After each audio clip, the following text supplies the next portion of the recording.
Le travail libère l'homme. Mais à Mechamina au Togo, le travail avilit, déshonore, dégrade et déshumanise l'homme. Pour avoir refusé l'oisiveté et la prostitution galopante dans les capitales africaines, des hommes et femmes, pères et mères de famille, ont décidé de mettre de côté leur ego et malgré un salaire de misère que paye Mechamina avec des conditions de travail déplorables, ont décidé de s'y accrocher. Pour avoir usé de leur droit de grève en réclamant entre autres de meilleures conditions du travail, une révalorisation de leur salaire et des périodes moins longues pour accéder au CDI, près de 3000 employés sont jetés à la rue comme des malpropres par cette entreprise Mechamina. Comble de ridicule, cette entreprise Mechamina inscrite dans la zone franche jouit d'avantages énormes, d'avantages fiscaux énormes.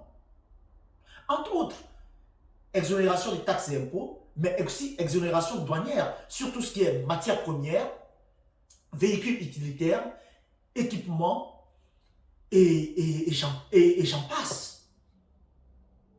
Alors, comment comprendre qu'une entreprise qui brasse des milliards de bénéfices par an dans ce pays, qui jouit des avantages que lui offrent les lois en vigueur, puisse fouler aux pieds la dignité de ces hommes et femmes, mais pas ricocher la souveraineté d'un pays? De quelle est en fait cette protection que les premiers dirigeants de cette entreprise ont pour oser faire ce qu'ils sont en train de faire? Comment comprendre qu'une entreprise qui n'est ni en faillite, ni en défaut de paiement, qui a brassé des milliards de bénéfices l'année dernière à la fin de son exercice, puisse jeter du jour au lendemain près de 3000 employés et quelques jours après rouvrir ses portes pour embaucher d'autres?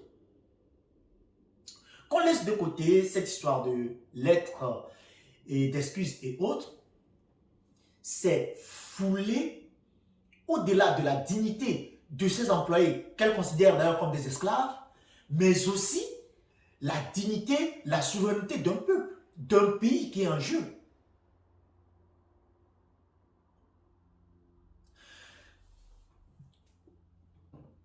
C'est inadmissible parce que dans un pays normal, les premiers dirigeants de ces pays allaient croupir en prison en entendant de les écouter. Mais qu'est-ce qu'on constate? Ils sont là de média à média en se pavanant pour expliquer l'inexplicable. D'aucuns diront, pire, ce sont des étrangers. Mais nous ne leurrons pas. Ne nous leurrons pas.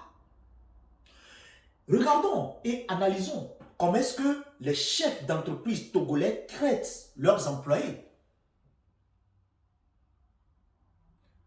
Entre des traitements inadmissibles, des écarts de langage et le salaire versé au gré de l'humeur du patron, c'est tout à fait normal que des hommes d'affaires véreux voulant faire affaire au Togo trouvent le Togolais comme du pain béni.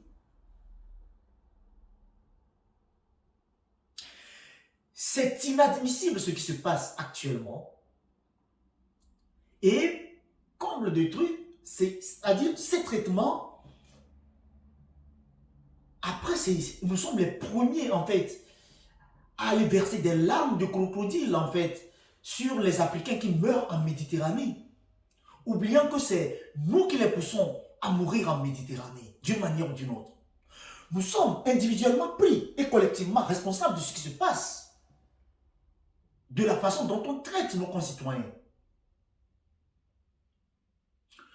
Comment? Mais tout le monde a droit au bonheur.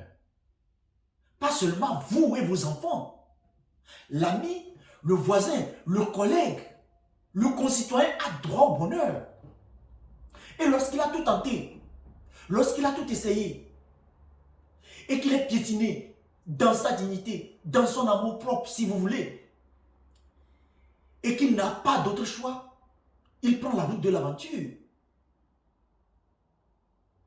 S'il faut être piétiné dans son propre pays, esclave dans son propre pays, autant l'être ailleurs. Et on le retrouve sur la route de l'aventure. Et c'est encore nous sur les réseaux sociaux qui serons les premiers à écrire non à l'esclavage en Libye. Oublions que c'est par notre attitude, notre soif d'argent et de pouvoir qui nous déshumanise, que nous envoyons nos propres concitoyens, ces Africains, sur la route de l'aventure et qu'ils se retrouvent au mieux esclaves en Libye, au pire de la chair à pâté pour poissons dans la Méditerranée. Alors, l'inconscience a-t-il tellement quitté l'Afrique au point où piétiner son voisin pour quelques billets de banque et s'inscrire dans la normalité?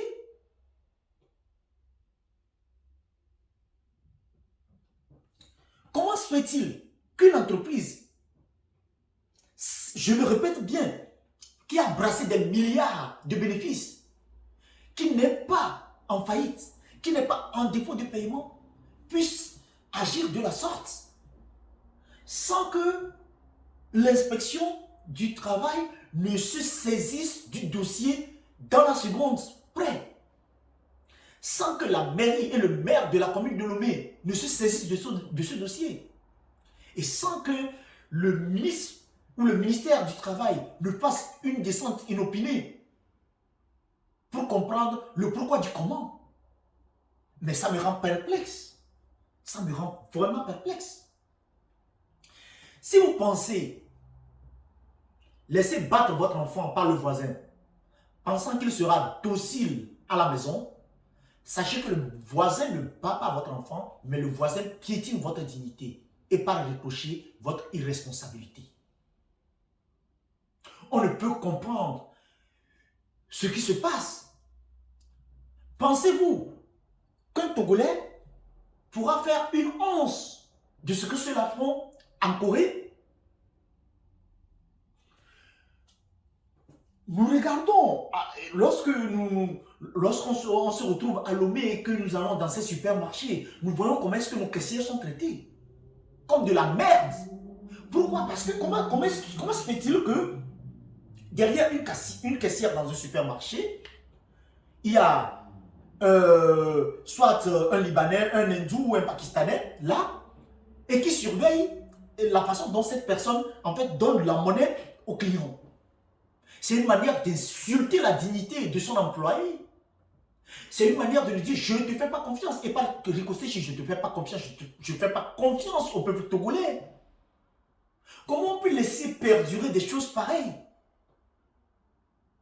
Comment est-ce qu'on peut laisser piétiner nos concitoyens et être content lorsque notre compte bancaire est rempli? Qu'est-ce qui n'a pas marché? Pourquoi ne pas comprendre que du bien-être de nos concitoyens va de la bonne santé de notre pays, aussi bien mentale, économique que culturelle? Un citoyen mal dans sa peau ne peut produire pour ce pays. Or, les pays du Nord ont peur de la vitalité de notre population, de la vitalité de cette jeunesse. Mais si vous les traitez comme des moins que rien, quelles seront leurs propositions, quelles seront leurs valeurs ajoutées à notre économie qui tarde à se relever, qui tarde à se développer?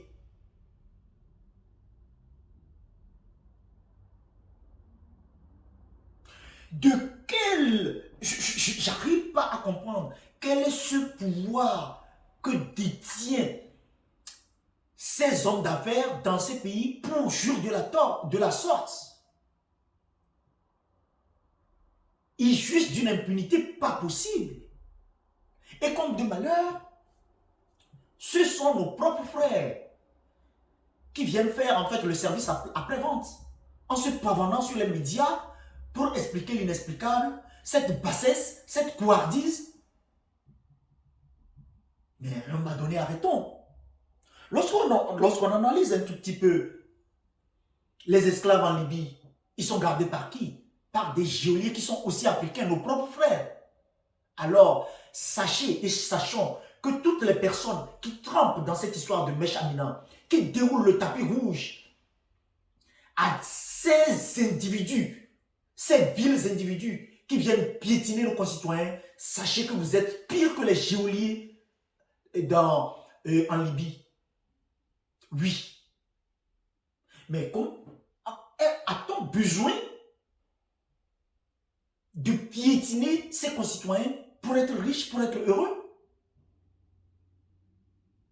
Hier, sans tomber dans la victimisation, hier, c'était nos parents qui avaient vendu leurs propres frères pour quelques miroirs.